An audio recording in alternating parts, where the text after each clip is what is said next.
नमस्कार दोस्तों, आज का कोटेशन है be positive and learn from your mistakes. हमें अपनी तैयारी के टाइम पर भी पॉजिटिव रहना है और अपनी गलतियों से हमेशा सीखना है। जो हमने पिछले वर्ष गलतियां की हैं और जो टेस्ट सीरीज के दरमियान हम जो गलतियां करते हैं उनसे हमें सीखना है और आगे की तैयारी जारी रखनी है। आज का लेक्चर हम स्टार्ट करें उससे पहले हम देख लेते हैं एमपी का मैप। एमपी का मैप है जो, उसको देखने से हमें पता चलता है कि उत्तर प्रदेश से 14 डिस्ट्रिक्ट, राजस्थान से 10 डिस्ट्रिक्ट, गुजरात से 2, महाराष्ट्र से 9, छत्तीसगढ़ से 7। कुछ मैप्स में ये 6 शो करता है, 6 नहीं है क्योंकि मेरे पास जो मैप है उसमें तो 7 है। अपन काउंट कर लेते हैं इसको, 1 2 3 4 5 6 7, 7 डिस्ट्रिक्ट छत्तीसगढ़ से लगते हैं। तो ये मैप और ये आपको बताने का एक रीज़न है, कल जो हमने देखा था लास्ट में लेक्चर के, उसमें ये गलतियाँ थी। इसलिए मैंने आज कोटेशन में आपसे बोला है कि जो भी आप गलती करें उससे कुछ सीखें। मेरा बोलने का ये मतलब था कि आपको मैप देखना है, मैप को ज़रूर देखते रहना है बीच बीच में। आप जियोग्राफी पढ़ोगे, मैप देखना है, हिस्ट्री पढ़ोगे, मैप देखना है, हर एक चीज़ पढ़ोगे आपको मैप ध्यान में होना चाहिए, क्योंकि आपको लोकेशंस का पता होना चाहिए। जिस तरह से हमने यहाँ 10 बताया था, 10 नहीं है यहाँ पर, 14 है, ठीक है। यहाँ पर 9 बोला था, यह 9 नहीं है, 10 है। तो इस तरह से आप सुधार कर लेना। आप वैसे भी देख चुके होगे तो आपको समझ में आ गया होगा। अब इस तरह से लेक्चर में हम आगे बढ़ते हैं। एमपी के 14 जिलों से होकर कर्क रेखा गुजरती है। कौन कौन से जिले हैं वो? रतलाम, उज्जैन, आगरमालवा, राजगढ़, सीहोर, भोपाल, विदिशा, रायसेन, सागर, दमोह, कटनी, जबलपुर, उमरिया, शहडोल। आपको याद करने की ये ट्रिक दी गई है।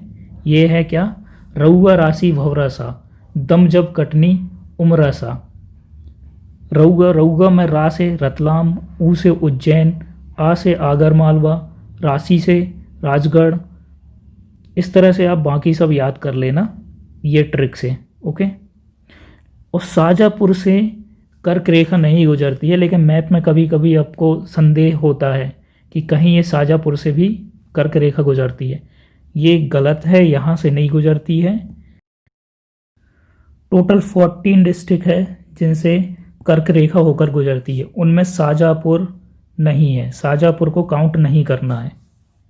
मध्य प्रदेश में विधानसभा सीटों की संख्या 230 है, जिनमें 82 सीटें रिजर्व हैं। एससी कैटेगरी के लिए 35 और एसटी कैटेगरी के लिए 47 सीट्स रिजर्व हैं।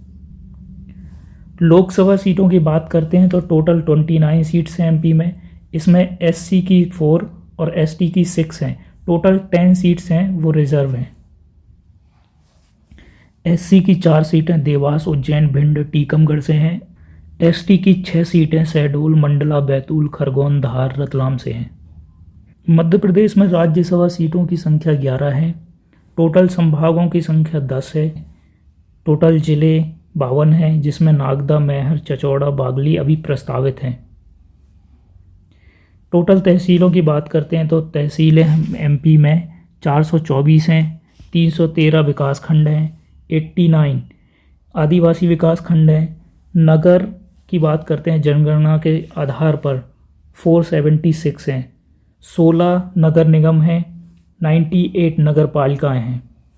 उसके बाद में नगर परिषद की बात करते हैं तो नगर परिषद 294 हैं।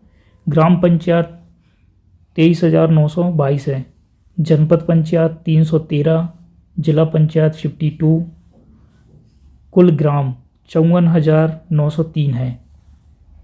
राजस्व ग्राम 53,738 है। इलेक्ट्रीफाइड विलेजों की संख्या देखते हैं तो 34,224 है। सोचिए अभी कितने सारे गांव हैं जहां इलेक्ट्रिसिटी की अभी कमी है। पुलिस रेंज 11 है, रेंज 15 है, पुलिस जिले 52 हैं, पुलिस चौकियां 623 है,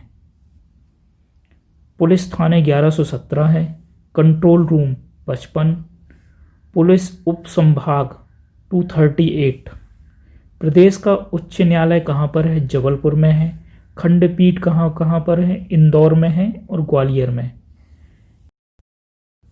मध्य प्रदेश के वर्तमान मुख्यमंत्री शिवराज सिंह चौहान हैं, जिनको प्यार से हम लोग मामा बोलते हैं।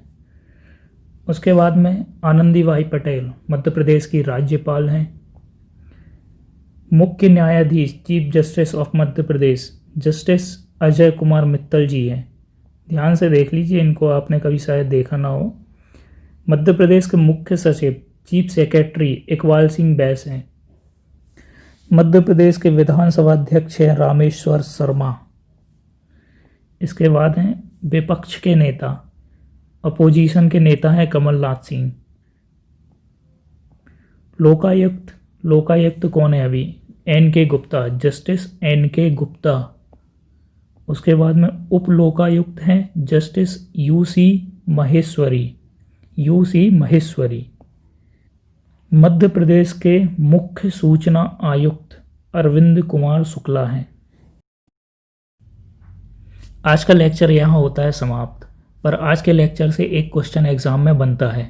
या तो वो आपसे लोकसभा सीटें पूछ सकते हैं, राज्यसभा सीटें पूछ सकते हैं, नगर पालिकाएँ पूछ सकते हैं कितनी है, जिला पंचायत कितनी है ये पूछ सकता है, पुलिस थाने कितने हैं ये पूछ सकता है।